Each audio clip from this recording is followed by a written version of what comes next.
चलिए शुरू करते हैं। जल्दी ही हम एकेडमिक्स के जो प्लान है उस पे आएंगे। मेरी आवाज़ जा रही होगी और स्क्रीन पे विजुअल और ऑडियो में कोई लैग नहीं होगा, ये उम्मीद कर रहे हैं। ठीक है, चलिए। कल मैंने बात की,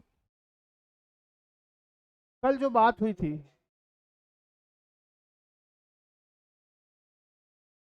कल जो बात की थी कुछ संख्याएं जैसे 0, 1, पाई, ई, आई और 5।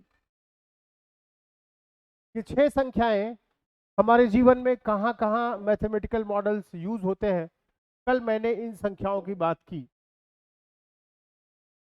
0 आर्यभट्ट ने दिया, ई आयलर ने दिया, 5 को फिबोनाची नंबर बोलते हैं, सबसे सुंदर संख्या है विश्व की। प्रकृति इसका उपयोग करती है सारे कर्व्स के लिए। अगर हम इस डिजाइन्स को इस रेशियो में बनाएं तो ज़्यादा खूबसूरत होंगी। आई जो है वो आयोटा है, ये अलग दुनिया ही है, ये अलग बिल्कुल दुनिया है। और कॉम्प्लेक्स नंबर की शुरुआत यहाँ से होती है, इमेजिनरी नंबर्स की दुनिया है, जो कि आगे चल के हमारे लिए जो चैप्टर्स यूजफुल होते हैं उसमें मैट्रिक्स और कॉम्प्लेक्स नंबर, यही दो ज़्यादा महत्वपूर्ण होते हैं। तो कॉम्प्लेक्स नंबर से बहुत से ज्योमेट्री के और वेक्टर के और कोऑर्डिनेट ज्योमेट्री के प्रॉब्लम्स इजी हो जाते हैं। आगे चल के इंटीग्रेशन भी हम कॉम्प्लेक्स नंबर से करते हैं। तो मैट्रिक्स और ये कॉम्प्लेक्स नंबर, ये दोनों चीज़ें बच्चों को भविष्य के लिए अच्छे से आनी चाहिए। पाई का रोल कहाँ पे आता है? मैंने कहा जहां भी कोई क्वांटिटी प्रोपोर्शनल टू 1/r² है वहां आता है। आपको ताज्जुब होगा ये जान करके कि 1/1² प्लस 1/2² सारे नेचुरल नंबर का स्क्वायर का जो सम होता है 1/3² अप टू इन्फिनिटी, ये शायद ये π²/6 होता है। यहाँ कहाँ पे आ गया? जहाँ भी r² के प्रोपोर्शनल होगा, इन्वर्सली प्रोपोर्शनल, वहाँ ये खेल हो जाएगा। सॉरी, ये पाई के केस की मैं बात कर रहा हूँ। और 1 तो खैर यूनिट का बहुत ज़्यादा इंपॉर्टेंट है। पहला ये नेचुरल नंबर है। तो ये 6 संख्याएं, ये 6 संख्याएं हमारे जीवन में बहुत ही महत्वपूर्ण है। मैं छोटे बच्चों का एक स्कूल चलाता हूँ जहाँ हम बच्चों को जोड़ भाग गुणा घटाना ना सिखा करके इन संख्याओं की ही बात करते हैं कि संख्याएं कहाँ कहाँ पे मौजूद हैं हमारे जीवन में। इस पे डिटेल में बात हो सकती है, मैं भविष्य में वीडियोस बनाऊंगा भी, हर संख्या पे एक एक वीडियो बनाऊंगा, अच्छा लगेगा और एक समझ का विस्तार होगा। जितना सीमित हम सोचते हैं दायरे से बड़ा कहीं है जीवन। तो ये 6 संख्याएं हमारे जीवन में कहाँ कहाँ पे हैं, कैसे हम यूज़ करते हैं इनको, ये हम आगे सीखेंगे। तो वीडियोस बनाऊंगा और अपलोड करूंगा। शिक्षा क्रांति के वीडियोस कल के उसके यूट्यूब चैनल पे डाल दिए गए हैं। शिक्षा क्रांति लाइव उस चैनल का नाम है। आज हम बात करेंगे संरचनाओं की। एक बहुत मजेदार बात मैं आपको बताऊं, कितनी तरह की संरचनाएं संभव है। अगर मैं कहूं कि ये कमरा है, इस कमरे में तुम्हें टाइल्स बिछानी है, टाइल्स बिछानी है, तो टाइल्स किस आकार की बिछाओगे? तुम में से कोई बोलेगा ट्रायंगल, कोई बोलेगा स्क्वायर, कोई बोलेगा सर्कुलर, कोई बोलेगा हेक्सागन। आप बताइए किस आकार की मैं टाइल्स बिछाऊं कि गैप ना रहे? क्या मैं सर्किल बिछाऊं? अगर मैं सर्कुलर बिछाता हूं ऐसे, तो देखो गैप रह जाएगा, ऐसे गैप रह जाएगा। 2-3 दिन आप ऐसे गैप रह जाएगा, 2-3 दिन आप समझिए चीज़ों को, फिर मैं एकेडमिक्स पे आ जाऊंगा। ठीक है, ये एकेडमिक्स से जुड़ी हुई चीज़ें ही हैं। अगर मैं ऐसा बना देता हूं तो ये बीच के हिस्से खाली रह जाएंगे, ये ये खाली रह जाएंगे। पैकिंग फ्रैक्शन एफिशिएंट नहीं है, राइट? यहाँ पे ये खाली रह गया, तो निश्चित ही हम ये सर्किल तो नहीं यूज करेंगे। ठीक है, अब तुम समझो एक बात, इस बात को समझना। एक मधुमक्खी है, एक मधुमक्खी है, ये मधुमक्खी अपना छत्ता बनाना चाहती है, ठीक है, अपना छत्ता बनाना चाहती है। इस छत्ते को आप बी हाइव बोलते हैं, बी हाइव बनाना चाहती है, ठीक है। वो मधुमक्खी जाती है, कैसे छत्ता बनाती है वो, उस छत्ते का आकार कुछ बैलून जैसा होता है, का आकार कुछ बैलून जैसा होता है, और उसमें वो शहद रखती है, उसमें वो हनी रखती है, शहद रखती है, हनी रखती है। वो मधुमक्खी उस छत्ते में हनी रखती है। लेकिन जिस चीज से वो बुनती है, जिस चीज से वो जाला बुनती है, वो जाला वैक्स का होता है, मोम का होता है। तो मधुमक्खी दो चीज पैदा करती है, मोम जिससे वो अपना जाला बनाती है, और उस जाले के अंदर शहद रखती है। मोम से जाला बनाती है और जाले के अंदर उस शहद को रखती है, शहद गिर ना जाए। तो मधुमक्खी सोचो कि ऐसा घर बना लेती है जिस घर में उसको अपने भीतर से ही पैदा हुई मोम से, वैक्स से उस छत्ते को बनाना है, और उसमें शहद को पैदा करके रखना है, और वो शहद गिर ना जाए, उसको गिरने से भी बचाना है। तो मधुमक्खी तो बड़ी डिजाइनर है, और ये हजारों लाखों साल के एवोल्यूशन के बाद ये पता चला कि एक बड़ी अच्छी बात पता चली, वो मैं तुमको बता रहा हूँ, ध्यान दो। अब वो मधुमक्खी जाती है किसी मैथमेटिशियन के पास, भैया हमको अपना छत्ता बनाना है, कि हमको गोलाकार छत्ता बनाना है बैलून जैसा, आप बताइए मुझको वैक्स कम लगाना पड़े, उसको बनाने में मुझे जो वैक्स लगाना है, जो मोम लगाना है, वो कम से कम लगाना पड़े, और हम ज्यादा से ज्यादा शहद रख सके। वैक्स कम यूज करें, मोम जो है कम, उसको बनाने में कम ताना बाना यूज करें, और उसके अंदर जो जगह मिल जाए वो ज्यादा मिल जाए, कम वैक्स में ज्यादा शहद रख सके, ज्यादा शहद रख सके, है ना। आकाश वाले सेंटर पे आगे जो बच्चे बैठे हो, व्हाइट टी शर्ट पहन के खड़े हो,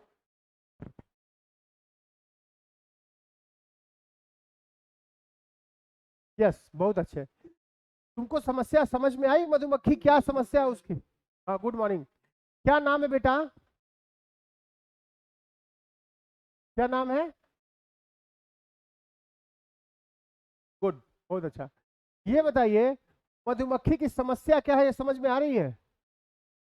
मधुमक्खी छत्ते को बनाना चाहती है, जैसे ऊन से स्वेटर बनता है, वो जो ऊन की जगह वैक्स इस्तेमाल करती है, मोम इस्तेमाल करती है, वैक्स मतलब मोम इस्तेमाल करती है। वो चाहती है कि वो ऊन कम से कम लगे, वो ताना बाना जो बुना जाए वो वैक्स कम से कम लगे, जिसमें ज्यादा से ज्यादा शहद रखी जाए। मधुमक्खी की समस्या समझ में आ गई, हाथ उठाओ, आ गई, बाकी सारे लोग। चलिए, अब समस्या तो मधुमक्खी की समझ में आ गई। मधुमक्खी जाती है एक मैथमेटिशियन के पास, बोलती है भाई हमको छत्ता बनाना है, बताओ मैं क्या यूज करूं। तो कोई बोलेगा कि तुम ट्रायंगुलर बना लो, ऐसे ट्रायंगल से बना लो, कोई बोलेगा तुम ट्रायंगल बना लो ऐसे, कोई बोलेगा ऐसा ट्रायंगल बना लो, ठीक है, कोई बोलेगा तुम स्क्वायर यूज कर लो, ऐसे छत्ता बना लो, कोई बोलेगा तुम छत्ते में सर्कुलर छत्ता बना लो, सर्कुलर यूज कर लो। सर्कुलर तो नहीं ही करेगी, क्योंकि इसमें से क्या हो जाएगा, शहद नीचे टपक जाएगा, और लालची किस्म के लोग हमेशा नीचे ही मौजूद रहेंगे ताकि खा ले उस शहद को, ठीक है। तुम बताओ मधुमक्खी कौन सा पैटर्न यूज करेगी, ट्रायंगल, स्क्वायर की सर्कल। मधुमक्खी को हाँ,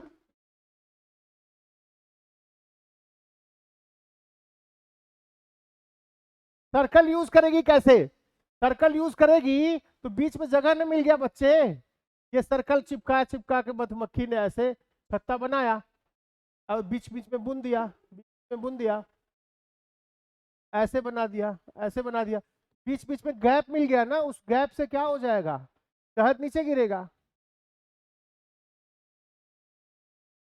कैसा।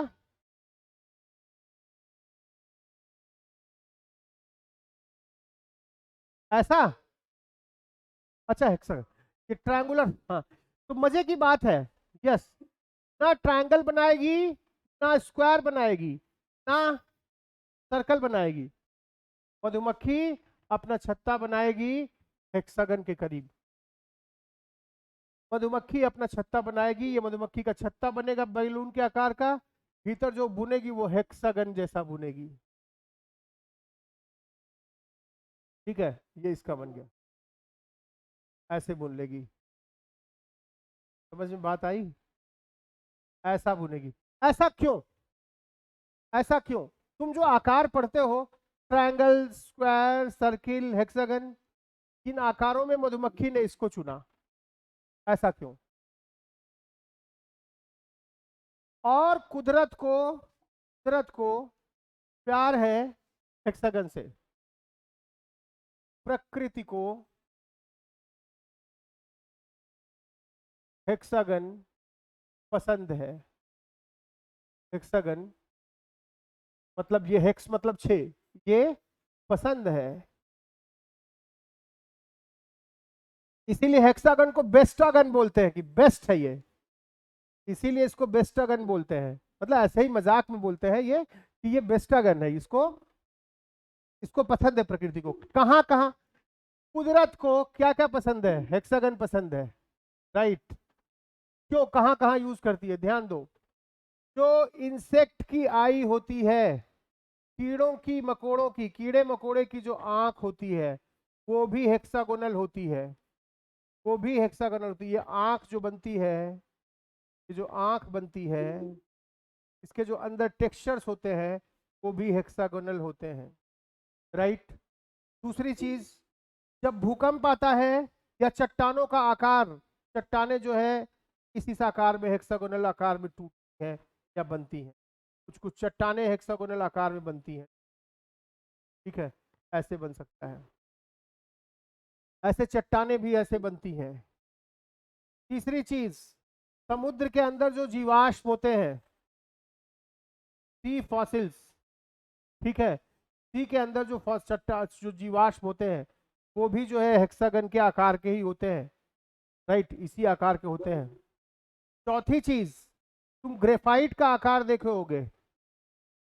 ग्रेफाइट जो पेंसिल के अंदर लगा होता है वो भी इसी आकार का होता है। तुम ये कहोगे कि हेक्सागन ऐसा क्या है, क्यों प्रकृति हेक्सागन को ये चाहता है, ये पसंद कर रहा है वो मधुमक्खी। ध्यान दो इस बात को। होगा क्या, तुमको पता है ये फुटबॉल है, फुटबॉल है। फुटबॉल में ये एक गोला है। इस गोले का जो एरिया होता है, उसको बनाने में जो कपड़ा लगता है, बनाने का मटेरियल, हम चाहते हैं कि मटेरियल कम से कम यूज करें, कम से कम यूज करें, और भीतर वॉल्यूम ज्यादा हो, वॉल्यूम मैक्सिमम हो। यानी इसका सरफेस एरिया, सतह का जो क्षेत्रफल हो, सतह का जो क्षेत्रफल है, वह क्षेत्रफल वह मिनिमम है, और जो वॉल्यूम है वो मैक्सिमम है। और ये स्फीयर ही होता है। तो स्फीयर की एक खासियत है कि मिनिमम सरफेस एरिया के साथ वो मैक्सिमम वॉल्यूम देता है, ठीक है। और कुछ लोग इसको दूसरे तरीके से भी देखते हैं, ठीक है, कुछ लोग इसको दूसरे तरीके से देखते हैं।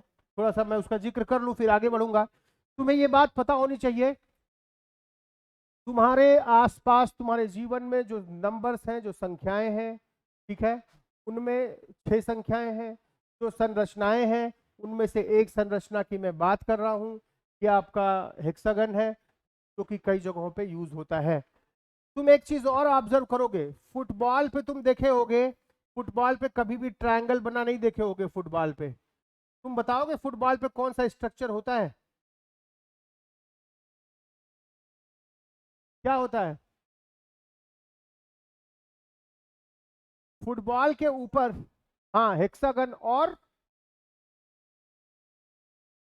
फुटबॉल के ऊपर हेक्सागन होता है या हेक्सागन और पेंटागन का हाइब्रिड होता है, मिक्सचर होता है, दोनों यूज करते हैं। ठीक है, तो फुट आखिर वजह क्या है कि मधुमक्खी भी छत्ता बनाते वक्त वो यूज कर रही है, हेक्सागन यूज कर रही है, फुटबॉल पे भी हम हेक्सागन यूज कर रहे हैं। हेक्सागन की खासियत ये है, ट्रायंगल और स्क्वायर की वो खासियत नहीं है। हेक्सागन की एक खासियत है कि हम कम से कम मटेरियल यूज करके ज्यादा से ज्यादा एरिया पालें, यानी मिनिमम लेंथ ये लेकर के हम ज्यादा से ज्यादा एरिया पा सकते हैं। ये हेक्सागन की खासियत है। ठीक है, हम मिनिमम सरफेस एरिया में मैक्सिमम वॉल्यूम पा सके है। और उस गोले पे जब फुटबॉल को तुम देखते हो, उस पे तुम ट्रायंगल देखोगे नहीं, फुटबॉल पे, फुटबॉल पे तुम क्या देखोगे, हेक्सागन देखोगे या पेंटागन देखोगे। ठीक है ना, या पेंटागन देखोगे। तुम ट्रायंगल और स्क्वायर से बना ही नहीं सकते फुटबॉल। तो कहीं ना कहीं फुटबॉल में और मधुमक्खी के छत्ते में एक समानता है, स्फीयर में। तीनों में एक चीज चाहिए कि हमें सरफेस एरिया मिनिमम चाहिए और हमें वॉल्यूम मैक्सिमम चाहिए। मधुमक्खी ये चाहती है कि वो मोम जिससे कि वो छत्ता बनाएगी वो कम से कम यूज करे और वो जिसमें ज्यादा से ज्यादा शहद रख सके। तुम इन संरचनाओं को समझो, आगे के चैप्टर्स में ये तुम्हारे लिए बहुत ही काम की चीज होगी। जैसे समझो, कई लोग बोलते हैं एक बबल है, एक बबल है, एक बुलबुला है, उस बबल के पास आप ले आके दूसरा बबल रख दिए तो वो ऐसा हो गया, थोड़ा चपटा हो गया। के पास आप दूसरा बबल ले आकर रख दिए, थोड़ा चपटा हो गया, ये शेप ये नहीं रह जाएगा।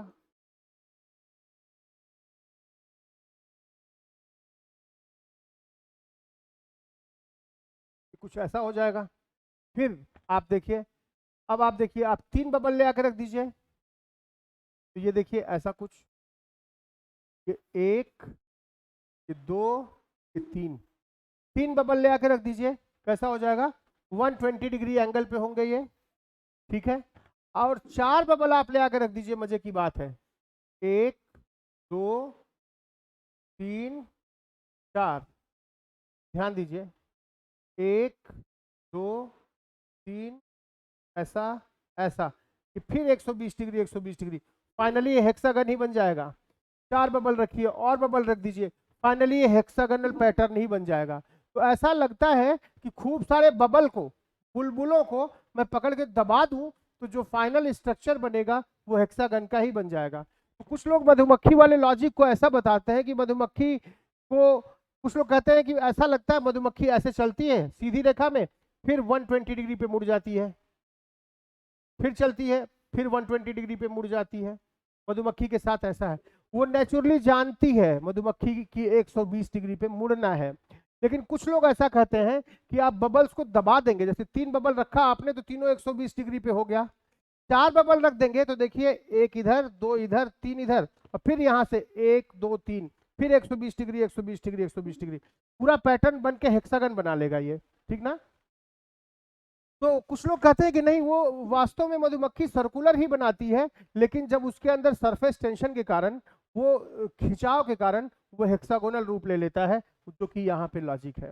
कहने का मतलब ये है कि हम लोग इतने अबोध ना रह जाएं कि हम सिर्फ किताबों में ही ज्ञान ढूंढें, कि कोई चीज़ हम रट लें और वो चीज़ हम एग्जाम में जा करके उगल दें और सर्टिफिकेट लेके घूमें।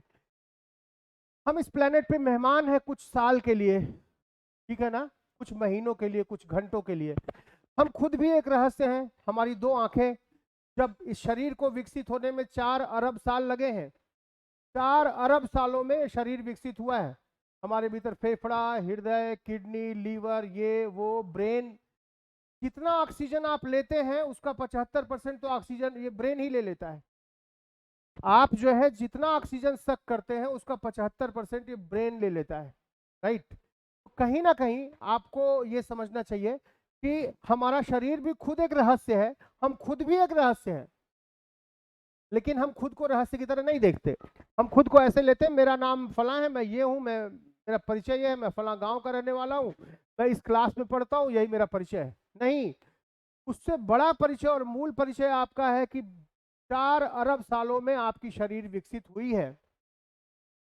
4 अरब सालों में आप, उसके पहले मांस के एक लोथड़े हम थे, फिर भीतर इच्छा पैदा हुई हम देख सके, तो ऐसा आंख एक ऐसी प्रोटीन पैदा हुई जो लाइट के साथ इंटरैक्ट कर सके, कान से आप साउंड को सुन सकते हैं, आंख से आप चीजों को देख सकते हैं, तो आंख के पास ऐसी प्रोटीन आई जो लाइट के साथ इंटरैक्ट कर सके। आप टार्च को यहाँ हाथ पे चलाइए, कुछ होगा क्या? नहीं, वहां कोई ऐसी प्रोटीन नहीं है। शरीर के अंदर हजारों केमिकल्स हैं, लाखों केमिकल्स हैं, और हजारों लाखों घटनाएं घट रही हैं, और हम जिंदा हैं, और हम खुद को रहस्य नहीं मानते। हाँ, किसी जादूगर के रहस्य को रहस्य मानते हैं। हम खुद भी एक जादू है, खुद भी इस पृथ्वी पे कुछ दिनों के लिए मेहमान है। तो आपकी उम्र अभी कम है, मैं चाहूंगा कि अपने भीतर से यह विस्मय बोध, अपने भीतर से यह रहस्य का भाव नष्ट मत होने देगा। पढ़ाई लिखाई चीजें बहुत छोटी चीज, वो चीजें और भी आपको समझ में आएंगी जब आपके सोचने का दायरा बड़ा होगा। मेरा काम पढ़ाना लिखाना तो खैर एक है ही, लेकिन आपकी सोच समझ का दायरा विकसित हो सके, बढ़ सके, मैं उसमें आपके लिए मददगार साबित हो सकूं, ये मैं चाहूंगा। इसीलिए मैं ये बातें कर रहा हूँ। क्यों हेक्सागन और क्यों जो है फुटबॉल और मधुमक्खी का छत्ता और स्फीयर, इनमें क्या संबंध है? सिर्फ मैं एकेडमिक्स तक सीमित किए हुए रोबोट्स नहीं चाहता, मैं चाहता हूँ एकेडमिक्स आपके लिए बड़ी छोटी हो और आप चीज़ों को एक बड़े विजन में देख सकें। ठीक है, चलिए फिर से मैं दोहरा दूं, कल जो मैंने बात की थी, कल मैंने बात की थी कुछ संख्याएं, 6 नंबर्स की बात की थी मैंने, और वो नंबर्स कौन कौन थे? 0, 1, पाई, आई, ई और 5। 6 संख्याएं हमारे जीवन में बिखरी हैं। कहां कहां पे बिखरी हैं ये हमें जानना समझना चाहिए, देखना चाहिए। इस पे मैं अलग से वीडियोस भी बनाऊंगा, ठीक है, हर संख्या पे अलग अलग। जहां तक संरचनाओं की बात है, संरचनाओं की बात है, जहां तक स्ट्रक्चर्स की बात है, स्ट्रक्चर्स की बात है, वहां मैंने बात की कि हेक्सागन इज बेस्टागन। इसमें इसकी मैंने बात की, चाहे आपका मधुमक्खी का छत्ता हो, यानी बी हाइव हो, या फिर फुटबॉल हो, या फिर ग्रेफाइट का स्ट्रक्चर हो, या फिर चट्टानों का टूटना हो, या फिर भूकंप का आना हो, मिट्टी का उखड़ना हो, वो सब जो मिट्टी ऐसे उखड़ेगी, सब इस तरह से उखड़ेगी, एक हेक्सागोनल फॉर्म में उखड़ेगी। या फिर समुद्र के अंदर जो चट्टाने हैं, उनके अंदर जो संरचनाएं हैं, ये सारी की सारी ये है। इसकी वजह ये है कि हम minimum surface area, minimum length में मैक्सिमम एरिया चाहते हैं, मैक्सिमम एरिया चाहते हैं। और वैसे तो कैलकुलस कहेगा कि ये सर्कल होगा, लेकिन फिजिक्स ये कहती है कि खूब सारे सर्कल को अगर आप ऐसे करके दबा दीजिए, यानी उनमें सरफेस टेंशन पैदा हो जाए, तो 1, 2, 3, देखो यहाँ 4, 5, देख रहे हो ये हेक्सागन बन रहा है। तुम ध्यान से देखो, यहाँ हेक्सागन बन रहा है, देखो ये ये ये ये आगे आके ये हेक्सागन बन जाए। तो वास्तव में सर्कल को ही दबाते हो तो वो हेक्सागोनल बन जाता है। तो हेक्सागन की बात मैंने की कि ऐसा ऐसा होता है कुछ। तो तुम्हें जीवन में और भी संरचनाएं हैं। कल मैंने आपको वो दिखाया कि एक टेट्राहेड्रल स्ट्रक्चर दिखाया, ठीक है, टेट्राहेड्रल, उसका शेप कैसा है, उसका शेप कैसा है? ये जो है एथेन जो गैस है, जो गोबर गैस के नाम से आप जानते हैं, उसकी संरचना। तो आखिर पता कैसे चला, मैं बात करूंगा और आगे भी बात करूंगा कि आखिर वैज्ञानिक लोगों को पता कैसे चला कि जो पानी हम पीते हैं उसके अंतिम कण की जो आकार है वो उतना है। क्या कोई मशीन होती है? या हम इस हवा में, हमारे वायुमंडल में 78% नाइट्रोजन होती है? ये कैसे पता चला वैज्ञानिक लोगों को, कैसे पता चला? कुछ लोग कहते हैं, जैसे संरचनाओं की बात करो तो कुएं बनते हैं, तो कुएं बनते हैं किस आकार के बनते हैं? सिलिंड्रिकल बनते हैं। कुआं ऐसा क्यों बनता है? कुएं क्यों नहीं हेक्सागोनल बना लेते या ट्रायंगुलर बना लेते? क्योंकि जहां भी अगर कोना होगा, या देखो वाटर टैंक, जो टैंक में आप कैरी करते हैं लिक्विड, और ये ड्राइवर कैरी करता है, वो भी सिलिंड्रिकल बनाए जाते हैं, कोने वाले नहीं बनाए जाते। जहां भी कॉर्नर होगा वहां पे दबाव ज्यादा होगा, वहां पे टूटने का खतरा ज्यादा होगा। इसीलिए कुएं भी गोल बनाए जाते हैं, गोल बना के सर्कुलर सिलिंड्रिकल बनाए जाते हैं। जो वाटर टैंक होते हैं वो भी यूज होते हैं किस तरह से, वो भी सिलिंड्रिकल होते हैं। तो कहीं ना कहीं संरचनाओं का अपना एक महत्व है। और अंडे का आकार देखो, अंडे का आकार कहते हैं कि अंडे का आकार सबसे महत्वपूर्ण आकार है पूरे यूनिवर्स में। अंडाकार जो है इलिप्टिकल, उस पूरे यूनिवर्स का सबसे महत्वपूर्ण आकार है। कैसे आकार है? जो न्यूक्लियर भट्टियां हैं, जो न्यूक्लियर भट्टियां हैं वो भी अंडे के आकार की बनती हैं। जो न्यूक्लियर रिएक्टर होगा, तुम ध्यान रखो, रिएक्टर भी अंडे के आकार का होता है, अंडे के आकार का बनाया जाता है। ये सबसे बड़ी महत्वपूर्ण संरचना है अंडे का आकार की। कहते हैं अंडे के ऊपर अगर आप कितना भी अनंत बल लगा दीजिए, अनंत बल लगा दीजिए, तो भी अंडा नहीं टूटेगा, क्योंकि वो बल टेंजेंशियली टूट जाता है, टेंजेंशियली टूटता है, अंडा नहीं टूटता। अंडे का आकार एक बड़ी महत्वपूर्ण संरचना है। हमारे आसपास विज्ञान और गणित बिखरा हुआ है, लेकिन हम उसे किताबों में ढूंढते हैं। तुम थोड़ा गौर से देखो अंडे के आकार को, मधुमक्खी के छत्ते के आकार को, इस पेंसिल को तुम लिखते हो उसके ग्रेफाइट के आकार को देखो, पढ़ो, खोजो। जो पानी है उसका वी शेप होता है, क्या फर्क पड़ता है वी शेप होने से? क्या आखिर फर्क पड़ जाता है कि पानी में चीजें घुल जाती हैं। तो उस आकार से उसके गुण में बहुत परिवर्तन होता है, हम प्रेडिक्ट कर पाते हैं। मैं सारी बातें इसलिए कर रहा हूँ तुम्हारी दिमाग की एक पृष्ठभूमि बन सके जिसमें तुम विज्ञान को समझ सको। यदि तुम्हारे पास वो बर्तन ही नहीं है जिसमें मैं ज्ञान को रख सकूं, तो तुम फिर कुछ नहीं समझ पाओगे। तुम्हारे पास एक बैकग्राउंड हो, तुम्हारे पास एक साइंटिफिक माइंडसेट हो जिसमें तुम चीजों को देख पाओ। गणित सीख लो और वैज्ञानिक दृष्टिकोण पैदा कर लो, ज्ञान बहुत छोटी। लेकिन तकलीफ यह है बच्चों को ना तो गणित आती है और ना ही उनका साइंटिफिक टेम्परामेंट होता है। विज्ञान वो पढ़ते हैं लेकिन वैसे ही जैसे वो हनुमान चालीसा याद रखते हैं। तो इसलिए मुझे थोड़ा मुझे एलर्जी है स्कूलों से और कोचिंगों से। मैं चाहता हूं कि बच्चे जो पढ़े वो ऐसे कागजी ना हो कि मैंने रटा और रट के मैंने एग्जाम दे दिया। जितनी बातें मैं बता रहा हूँ संख्याओं की और संरचनाओं की, ये बातें तुम्हें ज्यादा अमीर बनाएंगी, तुम्हें ज्यादा दिमाग से समृद्ध बनाएंगी। तो कोशिश ये करो इन बातों को आपस में बहस करो। कुछ नई चीजें मैं यूट्यूब पे वीडियोस डाल रहा हूँ, उसमें कुछ नई चीजें तुम मुझसे पूछ सको, नई संरचनाओं पे बात कर सको, नई संख्याओं पे बात कर सको, जो तुम्हारे ऑब्जर्वेशन है उन पे बात कर सको, गणित के पैटर्न पे बात कर सको। माइक्रो लेवल से लेके मैक्रो लेवल तक, इलेक्ट्रॉन, प्रोटॉन, न्यूट्रॉन और मॉलिक्यूलर लेवल से लेकर के हमारे गैलेक्सी और हमारे ग्रहों उपग्रहों के स्तर पर जो ये पूरा विराट ब्रह्मांड है, ये किसी नियम के तहत घूम रहा है। उसी नियम को हम ईश्वर कहते हैं, उसी नियम को हम परमात्मा कहते हैं। कोई अलग से कोई आदमी नहीं है जो इसको चला रहा है, वही जो नियम है वही ईश्वर है, वही धर्म है, वही परमात्मा। वो नियम की खोज, उस नियम को समझना ही विज्ञान की समझ है। चाहे वो लिक्विड हो, गैस हो, सॉलिड हो, क्रिस्टल हो, उनके आकार हो, उनमें यूज मैथमेटिक्स हो। तो मेरा तुमसे रिक्वेस्ट यही है कि थोड़ा सा तुम जीवन को, तुम्हारे पास बहुत अच्छा अवसर है कि हम लोग तुमसे दूर तक वहां तक बात कर पा रहे हैं। बहुत आसान होता है आके कोई चैप्टर शुरू कर देना और तुम्हें रटा देना, वो तुम पढ़ते भी हो और भूल भी जाते हो। लेकिन जो बातें मैं कह रहा हूँ, मैं चाहता हूँ वो बातें तुम्हारी जिंदगी का हिस्सा बने। तुम जब अकेले कभी बैठो तो वो बातें तुम्हें बेचैन करें कि मेरे आसपास ये स्थिति ऐसी क्यों है, पंखे में 3 ब्लेड ही क्यों बनाया गया है, वे सर्कुलर ही क्यों बनाए जाते हैं, मधुमक्खी का छत्ता हेक्सागोनल ही क्यों है, फुटबॉल को तुम गौर से देखोगे क्यों इस पे पेंटागन या हेक्सागन बना हुआ है, क्यों नहीं ट्रायंगल बना हुआ है। पानी का आकार कैसे पता कर लिया किसी ने, हमें सुपर कंडक्टिविटी के बारे में कैसे पता चला, अति चालकता के बारे में कैसे पता चला, कोयले के बारे में कैसा पता चला, कोयले से हमें ऊर्जा मिलती है ये कैसे पता चला, गैसोलीन के बारे में कैसे पता चला। लेजर का जमाना है, आजकल बिना चीरे हुए ऑपरेशन कर दे रहे हैं, लेजर से कर दे रहे हैं। लेजर के बारे में कैसे पता चला, लेजर क्या चीज होती है, डीएनए के बारे में कैसे पता चला, हमें ब्लड ग्रुप्स के बारे में कैसे पता चला, हमारे ब्लड ग्रुप्स ABCD है, ABC है, ओ है, AB और O ग्रुप्स है, कैसे जो है हमारे ब्लड ग्रुप्स के बारे में पता चला।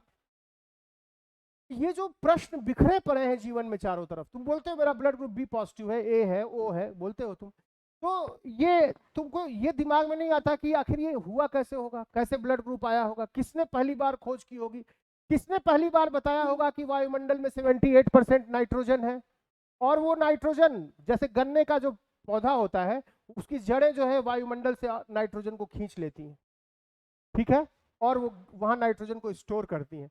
आज भी जिन खेतों में पहले से नाइट्रोजन ज्यादा है, उसमें भी लोग यूरिया डालते हैं और वो जहर है। तो जो हम खा रहे हैं, जो कपड़े हम पहन रहे हैं, जो वायु हमारे आसपास बिखरी है, जो पानी हम पीते हैं, नहाते हैं, जो भोजन हम करते हैं, जो वृक्ष हमारे आसपास हैं, जो जानवर हैं, जो गैलेक्सी है, ये सब में विज्ञान बिखरा पड़ा है। लेकिन हम एक 4 किताब खरीद लेते हैं, वो बैग में डाल लेते हैं, साइकिल से जाते हैं। साइकिल का भी अपना विज्ञान है।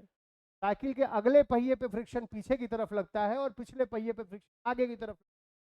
का चलने का भी अपना एक विज्ञान है। कभी साइकिल बनाना एक क्रांतिकारी घटना थी। भारत की पहली साइकिल जवाहरलाल नेहरू लेकर के आए थे। अभी मुश्किल से कितने साल हुए, 80-90 साल पहले यहाँ साइकिल भी नहीं थी। तुम ये कहोगे ना, तुम्हारे आसपास जीवन बिखरा है, आसपास मैथ्स बिखरी है, आसपास विज्ञान बिखरा है। मैं चाहता हूं, चाहे वो अंडे का आकार हो, चाहे वो किसी गुफा का आकार हो, किसी भी आकार को तुम देखो, थोड़े दिन के लिए दार्शनिक बनो, थोड़ी चीजों से प्यार करो, चीजों को समझो।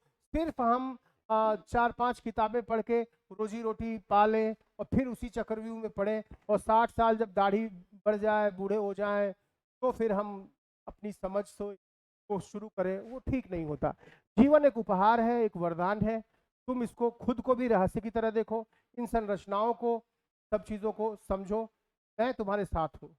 अभी जूम कटेगा तो मैं फिर से, आप लोग स्टार्ट कीजिएगा। मैं ट्रिग्नोमेट्री जहाँ कल छूटी हुई वहीं से आगे एक बार फिर शुरू करूँ, ठीक है।